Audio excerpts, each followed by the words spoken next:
Maybe you're into that. You're hilarious. You're hilarious. You're a sensual beast. I can tell you. I can tell that. Yeah, I can tell. All right.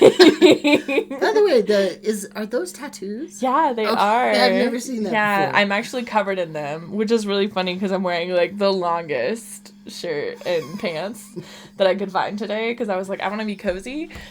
All right. Hi, y'all. Hi. My name is Shane Brody. I'm a trans man. I've been traveling around the country talking to trans people, intersex, non-binary, agendered, polyamorous, ethical, non-monogamous people, etc., etc. Just really, kind of interesting people. Some people have been really impacted by state legislatures, with anti-trans laws, but then also just in general, cisgendered women are also being impacted. People who are queer are also being impacted by what some people call like a creeping fascism, Yes. Yeah. So, yeah, it's good to talk to people, have them, express what's going on in their lives. And so that's what I'm kind of doing here.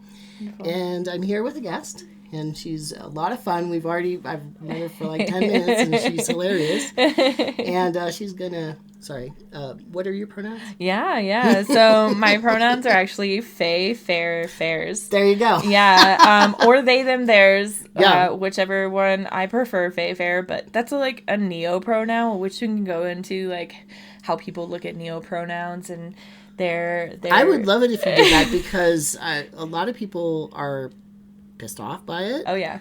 For some whatever reason, and then some people really embrace it. So Go right into it. Yeah. I love it too, actually, that I made a mistake. See, that's how you can catch yourself. You might make a mistake, and then just just learn go on. And go on. Yeah, that's right.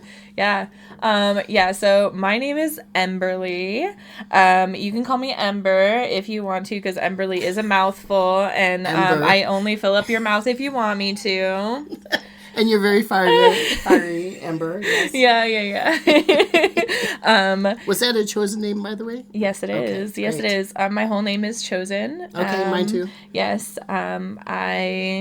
I started switching up my name about 6 years ago. Okay. Yeah. Switching it up, so trying different ones? Yeah, I actually started changing it publicly to Shane was my name. Okay. Yeah.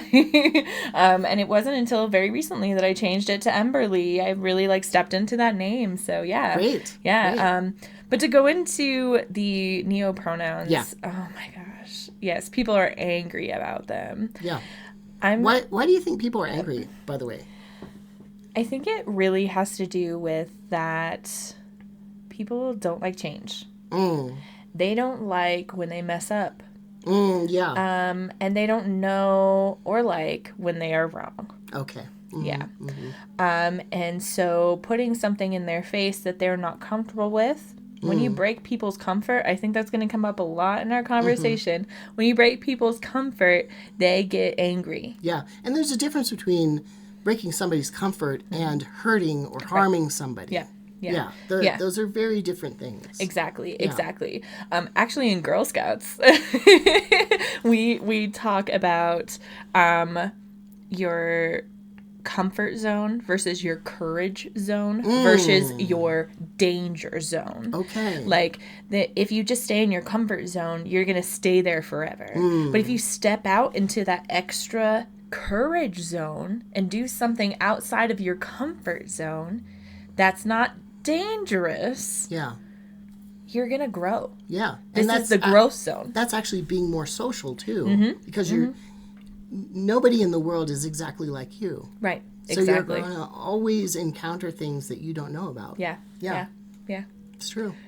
So now that you've brought out the Girl Scouts, what is your role here, or how do you work with them? Yeah, so I work in placement. So I directly work with families in getting them into the best troop that fits their needs. Oh, great. Yeah, so I'm really working directly with families. And then actually I volunteer here as well. Okay. So this is more than a full-time job here. Yeah. I have my own troop. And I don't have any of my own kids. This is important. My partner and I, my nesting partner and I, do not have our own kids. Okay. But we started out with pre-K girls 3 years ago. And we are still doing it. I can imagine the chaos. It's so much chaos. We call them goblins or gremlins. We have one particular goblin. She's so cute. But she crawls around on the ground and picks up trash and hoards it. Okay. And then she shows it to her parent at the end. That's funny. Wow. It's so good. So you also have a lot of parent involvement in this. Oh, yeah. Great. Oh, yeah. Actually, what's really cool about my troop is that we are non-traditional Girl Scouts. Okay. So our parents are from families that maybe have single parents who have... I have a family that has experienced domestic violence. Yeah, right. I have a couple queer families. I have a family that English is not their first language. Right. So we're... Sounds like America. Yeah, right. Yeah. Yeah. It's really amazing, actually. Yeah. I love it. And I think that's my goal for all of Girl Scouts is for every single troop to be made up of something like that. Yeah. And that they learn from each other too. They love just learning from each other. The other day we were at a playground. Yeah. It was so nice out on Tuesday, and we went outside and we were playing around, and I was like, okay, pair up, make sure nobody's playing alone. And they were like, okay. And they ran and grabbed each other's hands and chased each other around. It was so cute. That's great. The community that they've built, just the 8 of them together is so beautiful. Yeah, very loving. Yeah. That's sweet. Yeah. That's sweet. It is so amazing. Yeah. Well, I'm imagining that it's very chaotic. Do you have any, and sort of non-traditional, but I mean, what is tradition? It's just... Right. Shame, usually. Oh, yes. Yeah. Let's ignore people. Let's ignore that their parents are queer or whatever. Yeah. And in Girl Scouts, we don't look at that tradition of Girl Scouts, honestly. Juliette Gordon-Lowe, and I have a coworker who can talk about this much better than I can, but she had the first troop of Jewish girls in the nation. Right. And in the chaos of the eugenics movement, that was huge. Yeah. Multiple pulses of that as well. I mean, goodness gracious. Yes. So Juliette Gordon-Lowe was already doing some really amazing things. She was in... Savannah, Georgia, in 1912, she made the first Girl Scout troop. And it was of 18 women that were from varying economic areas. Now, they were all white women during the time. I guess that's what she could work with. She was from an affluent family herself. But she made sure that it was always accessible to people who did not have money. Okay. Great. It was a really big thing, and it's still a very big thing for Girl Scouts. I'm going to say actual dollars here. We are $25 per year membership. That's great. Wow. For volunteers and girls. And we have financial aid for everything. Wow. Literally everything. Yeah. So it's just built in. Yeah. You don't have to make an extra special request or something. Yeah. Because that also induces shame, right? Having to ask for help constantly. Yeah. And I experience it the most because I'm the one working with the families right at the beginning. So I'm the one that has to ask, hey, how are you going to pay for this? And I say it much more gracefully than that. Right. But I am the one that says we do not ask questions about this. I will offer you financial aid, no questions asked. Yeah. And they're all like, are you sure? And I'm like, yeah, just press a button. So instead of gatekeeping, you're opening the gate. Right. Yeah. Exactly. That's exactly. And I'm sorry, but Girl Scouts is still a corporation. It's still an organization that is in a capitalistic society. Right. It's a private nonprofit, right? And we have lots of money at the top. At GSUSA level, this is Girl Scouts of the United States. You're talking about salaries and... just like salaries, where does the money go? Okay. There's a lot of corporate like programs and partnerships. You can find Girl Scout branded stuff in Costco, Right. you know, like stuff like that. Where's all that money? Yeah, that's true. I think it was the Thin Mints or whatever. Yeah, at Costco. Yeah. I was surprised. Yeah. Yeah. It's really weird because we are very strict about who touches like our branding. Right. And they're just giving it away without even talking to the larger community. Yeah. Really? Wow. Yeah, which is oh man. Wow. That's Yeah. strange. Yeah, yeah, it's very strange. It's interesting too because it seems like in the Girl Scouts there's a lot of radical work that goes on. You know, and a lot of people are pissed at that actually. But it's like it's the really good stuff that needs to happen. Right. And then you're in this corporate structure where you have to deal with like kind of like the bad things about the US, gotta say it. You know, capitalism and, power structures and all that. So it's I love it actually because I think that you're opening it up, you're cracking it a bit. Yeah. Yeah. Yeah. And there are people like me all throughout this organization. And there are councils all throughout this organization. So councils are like the smaller organizations of the larger council. Okay. So are you talking about like state? Yeah. Okay. Yeah. So like ours is the Colorado Girl Scouts of Colorado. There's like Girl Scouts of the Mississippi River. So That's hilarious. we should make a podcast. Okay, I'm here. You should have a podcast. You're funny. I've been trying like all throughout my whole life to get famous. All right, so we were talking about the Girl Scouts, and you wanted to talk about kind of like the impact that it has. Yeah, so I really want to talk about what I see specifically with families. Yes. And the girls and the scouts themselves. So that's one thing I want to say. Like we don't have a lot of language within Girl Scouts.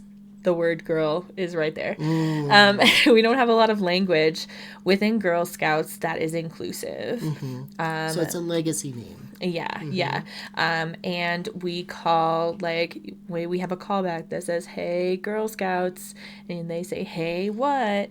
Like, that's one of our classic callbacks. Like, but I don't want to call my scout that.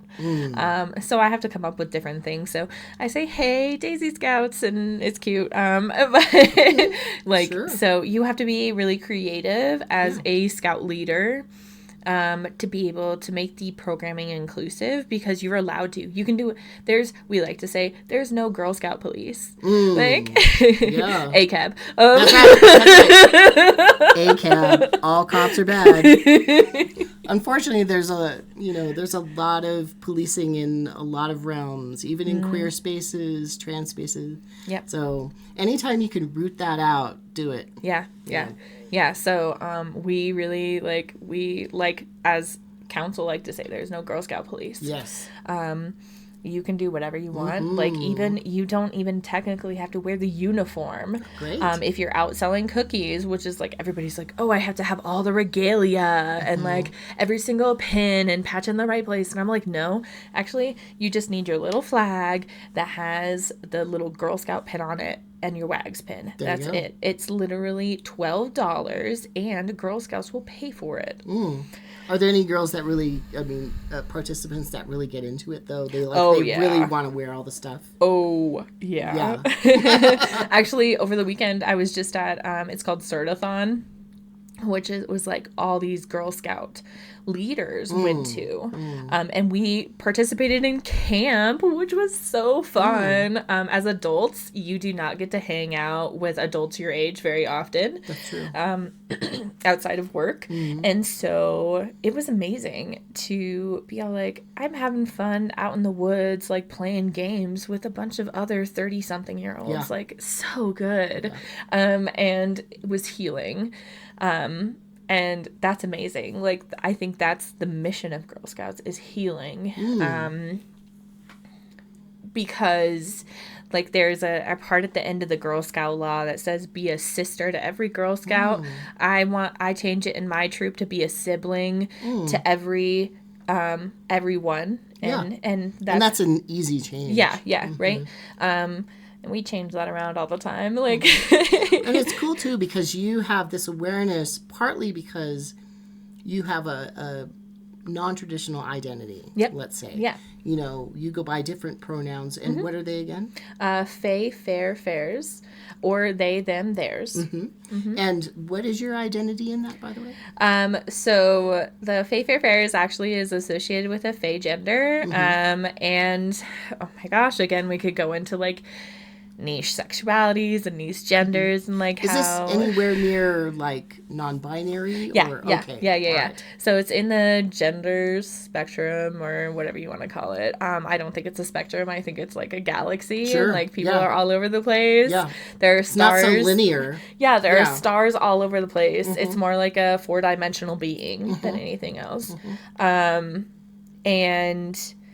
that... Sorry, I lost track. I did too.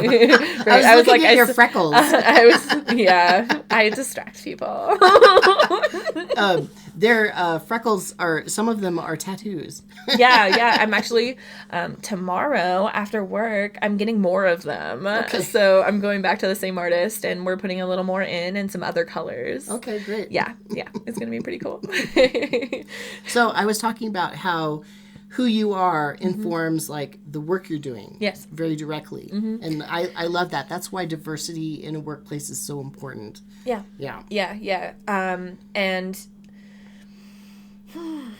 I could go on and on about how the system is the problem. Honestly, you're like, go for it. To me. I consent. What did I call you earlier? Something beast, a sensual.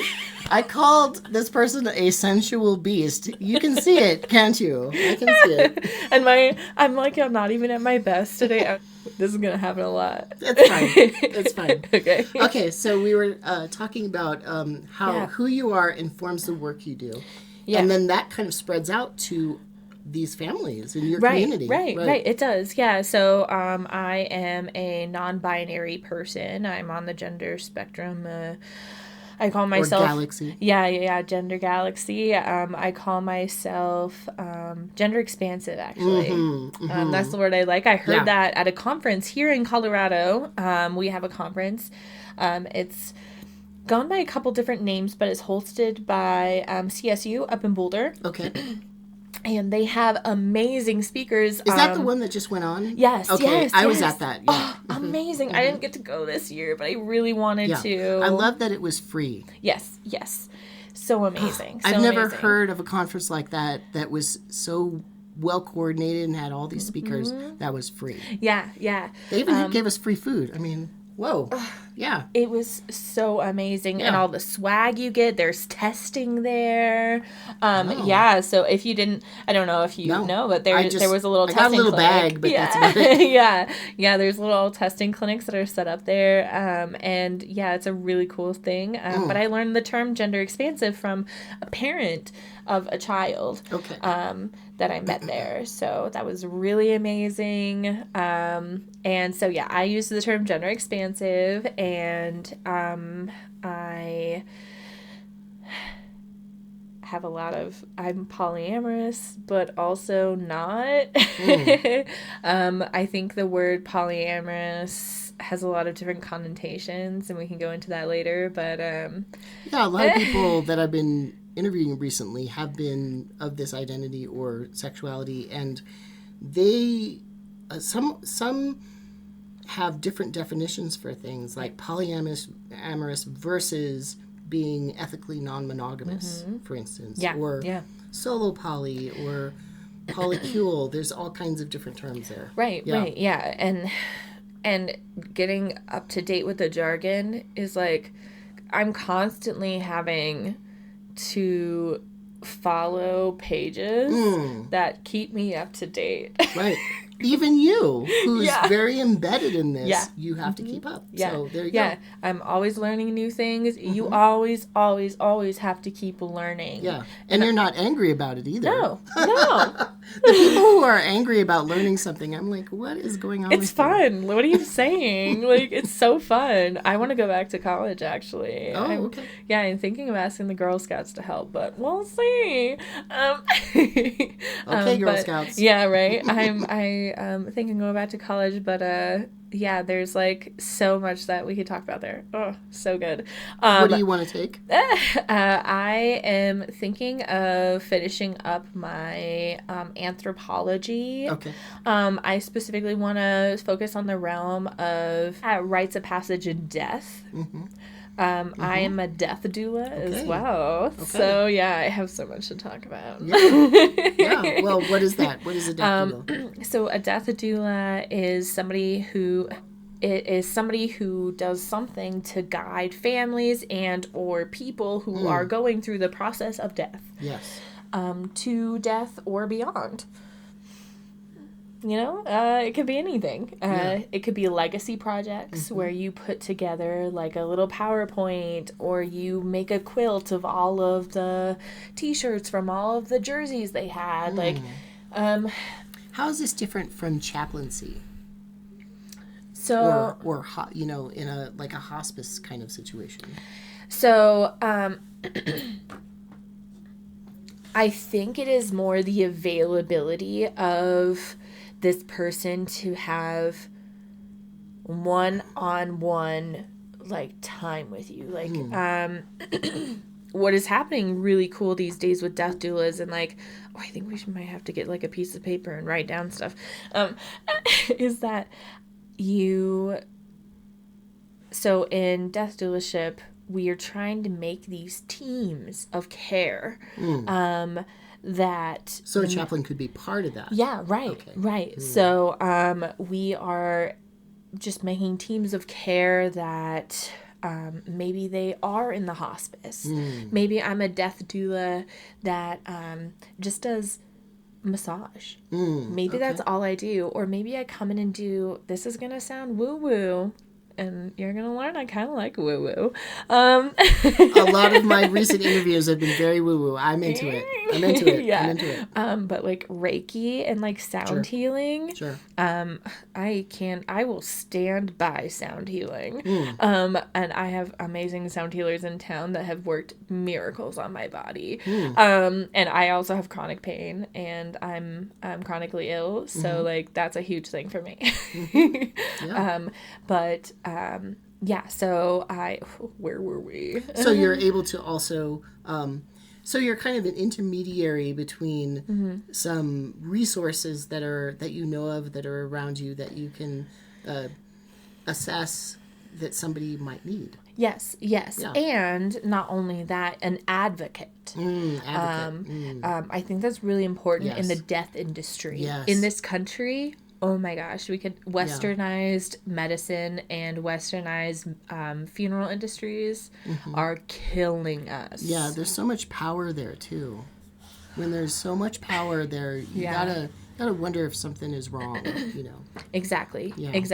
Like, and you can say that about a lot what's happening in the world right now. Like, why are the power dynamics so extreme? Yes. Right. So extreme. Yeah, and people often, some people go into poverty because somebody dies. Yep, exactly. Whether it's the medical bills or even the funeral expenses. Yes, especially like if you're a person that maybe can't be cremated. For religious reasons. Yeah, for religious reasons. So Jewish people Or cannot be cremated. Autopsies. Yes. Organ donation. Yep. So for whatever reason, you might not be able to be cremated. If the process that we have to go through to bury someone at the minimum is $15,000. Wow. I was thinking like a fifth of that. No, wow. $15,000 are the estimated minimum expenses at your end of life.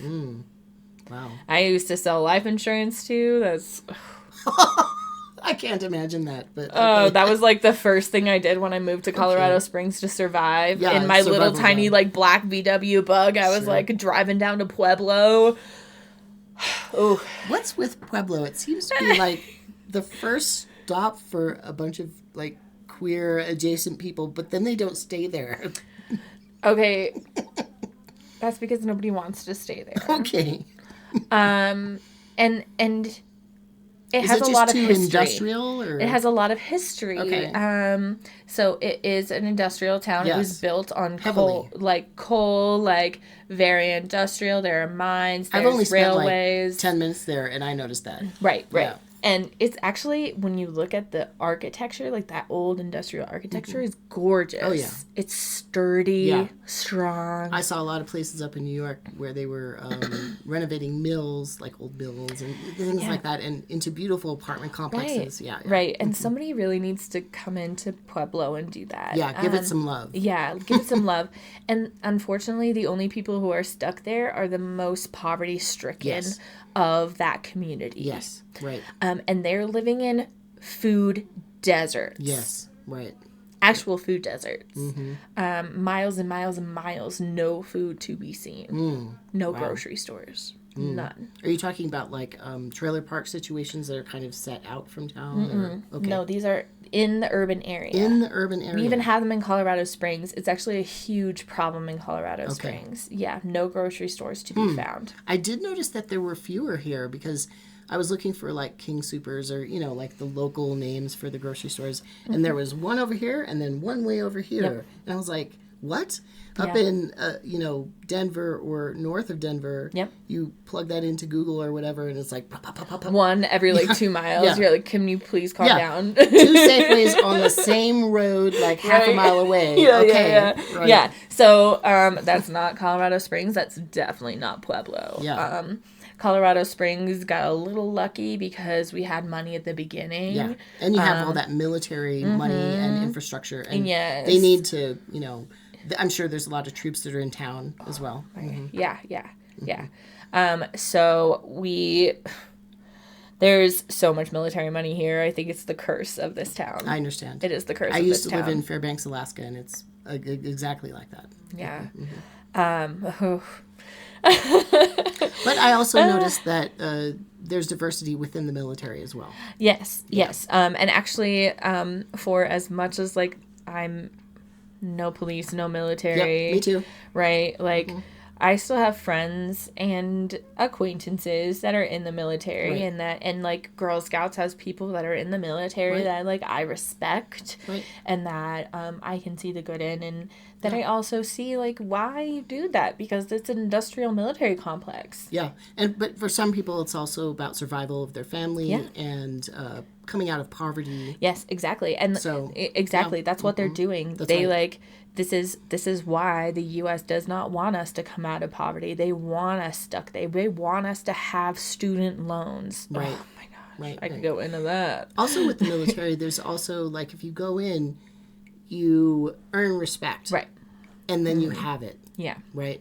If you're out in where we are, out in the world, that isn't quite a guarantee, right?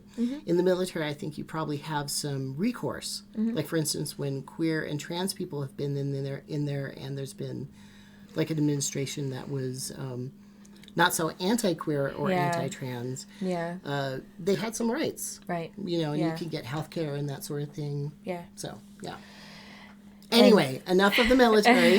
We are in a heavy military town, though, so it is good to talk about. Yeah, and it will come up in places like I have friends, and this is it's a hot topic within the military, but like I have friends who married people just to get the benefits. Like they're queer, they were two trans people and they don't even like each other really, and they got married so that they could have the benefits and move off. Sure.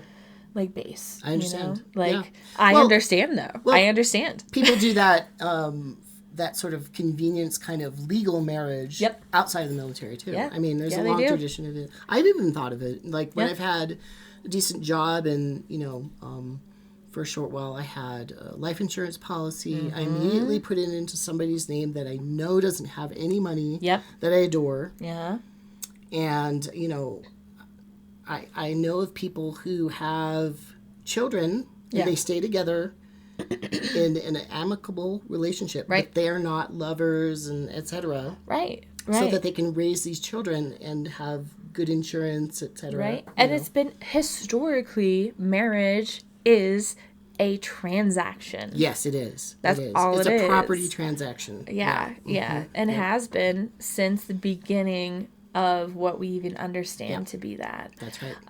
And gosh, I'm gonna be really radical right now and say that like maybe queer people shouldn't be fighting for our right to have marriage. Maybe we should be having something else. No, I totally am with you on that. When the fight for gay marriage or whatever it was going on, a lot of organizations that were doing more radical work were being defunded.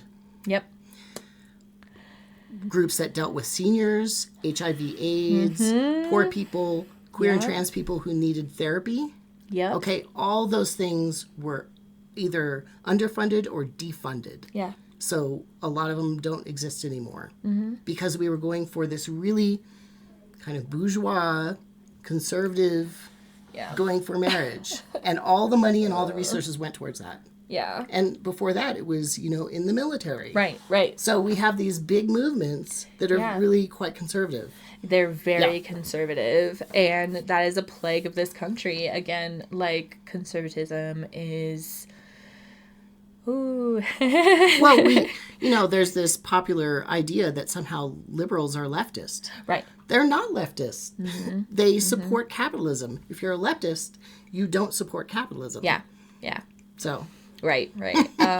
There's so much that is that is embedded in the bones of this country. To our bones is a good way to put it too. Yes. A lot of death. Yes. Lots of it. And I'm a poet as well. Okay. Another of my identities, and I wrote a poem on the bodies that are buried, beneath every single one of our suburban neighborhoods. Right. Every single one. Under all the churches, too. Ooh, and Colorado Springs, also church haven. We have Focus on the Family here. Right. And they have a huge complex. A huge complex. And we also have a couple of cults here, very religious cults here that I could name, but that might be a little weird. And then below that, even more mainstream, are the mega churches, right? Yeah, super huge mega churches. For me, I think of mega churches as way out there, but not here in Colorado Springs. No, they're right there. Like, you can go off right up north. There's a huge complex. Yeah. Colorado's... Girl Scouts actually has a cookie delivery site there. Oh, wow. Yes, there's a little Dutch Bros in their little complex. Wow. Yeah, it's pretty intense. I would think you would have to protect the Girl Scouts from them, personally. But that's just my thing. Oh, that's something we could get into, like, about Girl Scouts and how, like, tradition and that we stick with... tradition, even though... Are you talking about Christianity? Yes. Okay. Yes. Christianity and a lot of traditionalism in itself. And just Girl Scout traditions even. Songs of Girl Scouts, things like that. That we keep some of them around. Even though everything is telling us no. because we don't want to lose who we have. Oh, I see. And that's a huge A problem. core base, like, of money and influence, possibly. Yeah. Mm-hmm. And board members. There we go. We have this event. It's called Women of Distinction. And they were all like, oh my gosh, I feel like I'm too high. Okay. There we go. We're both too high. Oh, I got it. Yeah. We are in Colorado. That's I true. do have chronic pain. 7,000 feet, right? Yeah. Higher than Denver. Yeah. Oh gosh. Okay. So, shoot. Stop. See, I'm poking the beast here. I know. I know. Okay. Okay. Some vocal stems over here. Just take another drink. I do love coffee. Yeah. Oh my gosh. Okay. But a problem with Girl Scouts. All right. Mm-hmm. And with culture at large in this country and in the Western world and probably in the world as all. Yeah. Yeah. Humanity. Well, Americanism and what entails it is imperialistic. Imperialism, yes. I was like, but and that's everywhere. Hundreds of military bases, and Yep. then their cultural as well as monetary influence is everywhere. Exactly, Yeah. exactly. So living in the world of imperialism, it's a trickle down of imperialism. That hierarchy is going to go everywhere, and it is embedded in everything in our culture. Mm-hmm. Yeah. Even in Girl Scouts. And even among artists. Yep. You know. Yep. Even among, Oh, I'm like an art historian. We can talk about that. Like the kind of the nicest people you can think of, there's still hierarchies, there's still power struggles. Right. It's maddening, actually. When I notice it, I'm like, even here, come on. Right. Yeah. And even within, I'm going to say this, but even within our own queer communities. Oh, yeah. There's some, like... And abuse. Imperialistic hierarchical ideals. But also... People being professional queers. Yeah. And, like, how we're not calling out extremism around everything. Yeah. I am a person that believes that extremism might have a place sometimes. And we can go into that. But there is also, and that might be a jaded place of mine. Okay. You know? Okay. Where you've given up on Yeah. something more heartfelt or slower or treating people adjacent to you very kindly or something. Yeah. There's so much to it. It's very embedded. Yeah. Very jaded is how I feel these days. And I am so tired. So tired. So sometimes I can see that. And it's the, like, empathy, but it's also the, like, I'm tired, let's fucking change. Let's change now. Yeah. That's why I get so pissed off at liberals, actually, because it's like, I think of them as enablers. You know, they're not really fighting against anything. In fact, they're like, oh, you bad people who are wanting this fast change with everything, well, we need to suppress you. And that always emboldens the right wing, you know, the further right wing. Yep. Yeah. All the time I see this. The closer you get to centrism, the more you're supporting the right. Right. Yeah, exactly. Yeah. Every little tiny step. Yep. Every little tiny step.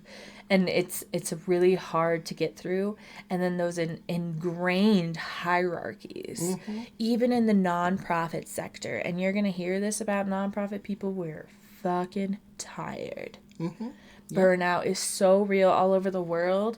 But nonprofit burnout feels like something else.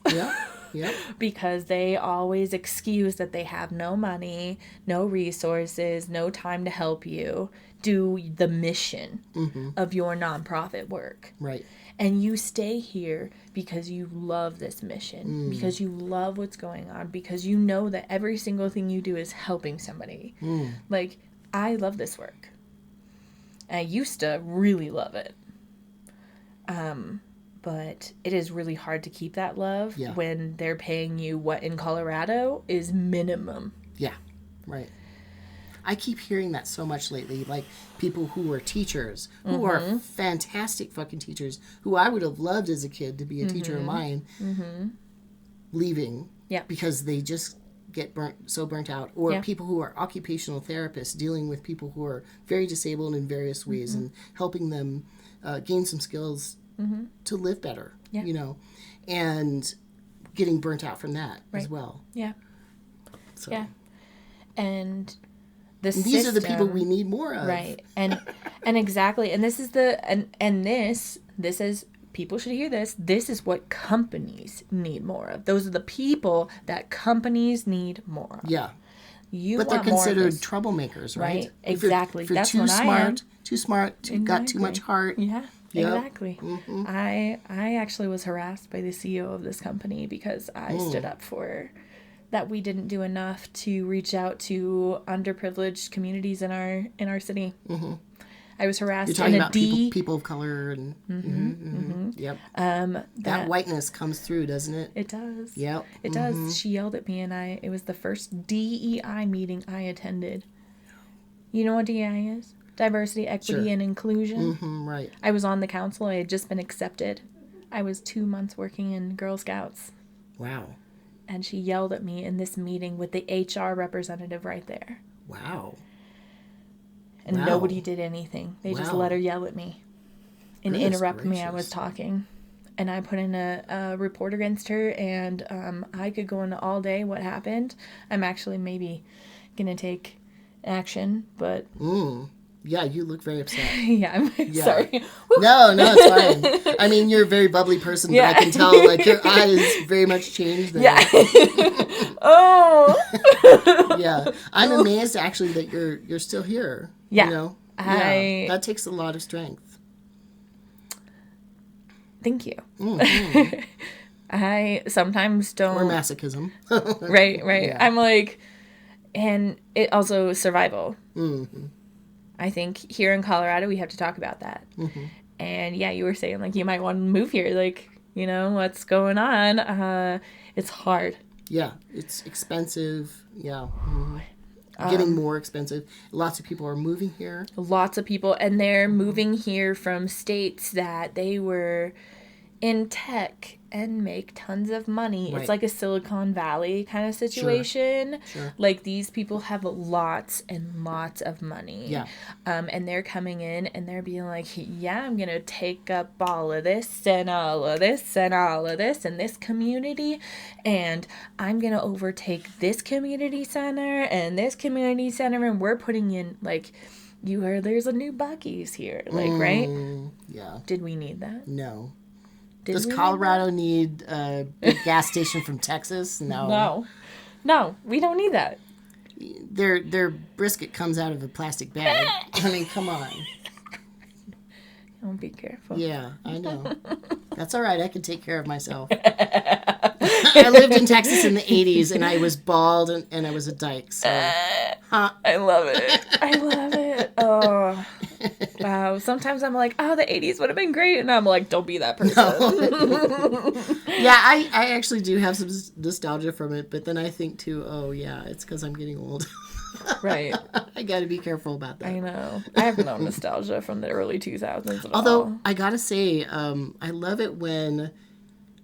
peers of mine who are producers of TV shows or, like on Netflix or any of those streaming services, they're taking some of the cool music that wasn't heard by a lot of people in the 80s and they're putting it into new programs. Ooh. And then the younger people are like, what is that? Who is Kate Bush? And I just love that because, she was sort of a, very popular amongst particular people, but not to the general public. Right. And what a great musician, Right. So. Oh, wonderful. Anyway, I don't know why we're on that topic, but I don't even know Getting either. old and nostalgia. Yeah, maybe. yeah. Well, and to go off of music, like, I love music. Yeah, by the way. you said you're into sound therapy and stuff. Yeah, so I do go to sound therapy in Manitou Springs. I have a friend who has a sound therapy. Is that here? So, Manitou Springs is like into the mountains. Okay. A little tiny bit. It's connected. It's like a suburb, maybe. Okay. It's a tiny little mountain town. It's so cute. Sure. Very woo-woo. Witches live there. The weird thing about these Colorado cities is that the suburbs do go up into the mountains. Yeah. And they get weird. Yeah. Okay. All right. I actually grew up in a suburb mountain town of Colorado. I grew up in Kittredge. That's where I went to high school. It was the longest place I had ever lived before I moved to Colorado Springs. Okay.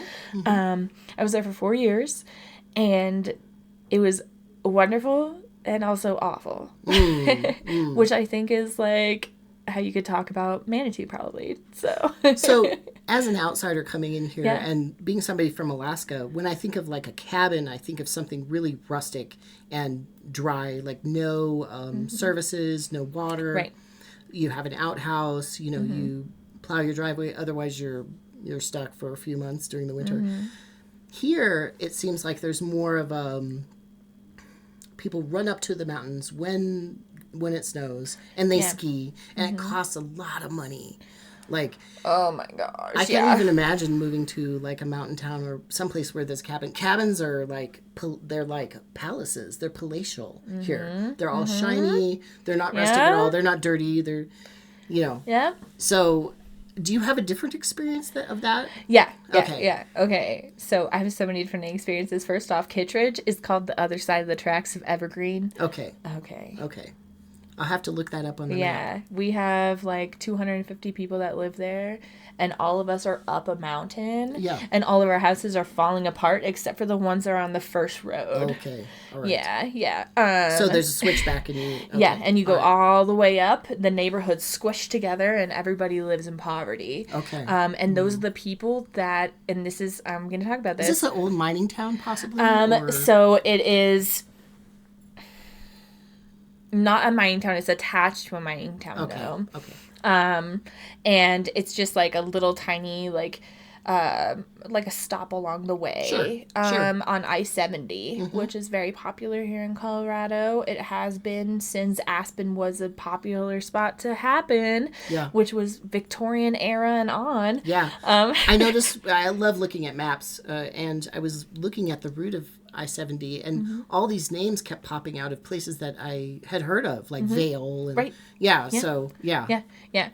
So it is a cultural phenomena that happened where like these little tiny towns that have to fund these places, as in during the off season, what's happening there. And who's gonna actually work there and stay there, and the whole schools time. Where are the schools? Right. Yeah. So these little tiny towns are popped up all around Colorado that are attached to these big places, and their poverty level, and it's better than what happens in Wyoming, where like these people who work in the grocery store live above the grocery store in bunkhouses. I see. In Grand Tetons, you know, Jackson Hole, Wyoming, very famous. That's what is the grocery store there. Extremely rich there. Oh my goodness. Yeah, people cannot afford. So there's like staff housing. That's gender specific. Yeah. There's a town in Idaho like that too. It's what's the name of that place? Sunshine something. Anyway, I think Bruce Willis lives there, and there's like two towns. There's the town where the rich people live, and then there's the town where all the workers live, who serve the rich people, and they're right next to each other, just a few miles away. Yeah. It's so wild. It's just, you could see it right there. Right, Woodland Park, right up here in the mountains here. That's our like rich community for like people who can afford to live there for millions and millions of dollars in the mountains. They have a trailer park that's on the outside of their town, and this community, this person in town is buying up the trailers in there and selling them out as Airbnbs now. So you can't even get a trailer. So you can't even get a trailer now. Yeah. People are coming in from Colorado Springs all the way up to Woodland Park. Wow. All the way up that mountain. And I used to make that drive. I used to do that. I worked at a museum up there, and oh my gosh. The winter drive, awful. They won't even plow the roads until like 10 o'clock in the morning. Yeah. Is that the kind of a place that has like a lot of galleries with like wealthy rich ladies who put their painting hobby, whatever, up on the wall? Yeah, I know what you're talking about. This is not one of those towns. Okay. This is the MAGA version of that. Oh, what is the MAGA version? Because I've just had the, veneer of liberal yuppie version. I've seen that. Yeah. Like husband's a venture capitalist and they invest in Apple. I don't know. Right. Whatever. Yeah. But I don't know the MAGA version of that. Tell me about that. It's gross. So, there's a college up there, Christ College. I don't know. And like a little Christian college. Bible college. Yeah, Bible college. And it attracts the craziest people. But the town is full of like very conservative, very, very conservative Christian, influential people. Okay. And they all have like the churches there. All the churches there are not like I used to work there, and I had a Catholic coworker who like stopped going to all the churches there. He couldn't find any church. He had to come all the way down to Cascade, which is a tiny little town, and he would to go to church because all the churches there were not supporting gay marriage anymore. So, is this a wave of change that you saw? Yeah. Okay. Yeah. And it was more like not a wave of change as in like very fast. Right. That specific instance was fast, but the change of mountain towns from being these communist anarchists, like crazy, powerful, union heavy towns. Really? I don't know that history. I hope somebody writes a book about that. Oh my gosh. See, this is like stuff I want to talk about all the time. You should write that book. Write that book. Write that book. I don't know, maybe. I want to read it. Right? Yeah, so these mining towns were so intensely anarchist and like that the government was called in, like the U.S. military troops were called into some of these places. Like there's a mining town right up here that the government military troops came in and they captured all the union leaders and slaughtered them. Wow. That happened in 1936. Was the IWW big up here, the Wobblies? Yeah. Yeah. Wow. Yeah. Wow, that's like a hidden history. Yeah, there's so much hidden history here. And hidden history of queers too. It's so, oh my gosh, Colorado Springs has a beautiful history of the Black power movement, actually. Really? Oh, wow. To counteract actually the huge sect of the KKK that was here in Colorado Springs. There's a bombing that happened here in Colorado Springs by the KKK against one of these Black Power movement houses. Wow. I've never heard of that. Yeah. I've heard of others like Move, for instance, in Philadelphia. Yeah. Wow. So there's actually a little documentary that came out about it that is very good. This Black man, he who was a police officer, and he sets apart this plan to stop these bombings from happening. And one of them is actually at a Black Power house. And he doesn't get there in time. And it's pretty intense, and it's a little hidden history here in Colorado Springs specifically. So are there any like mini documentaries about this, or have any graduate students written papers about it? I mean, how is this history being preserved? I think that it is up to weirdos like us. Yeah. Yeah. Yeah. Yeah. Not up to me because I... Right. But I have like no idea. us. Like us. Like you. Maybe. And your peers. And, Right. Yeah. Yeah. Because we have a duty to keep our culture alive. To remember that we have a culture that dates back thousands and thousands and thousands of years. Right. Pharaohs were queer. Yeah. Yeah.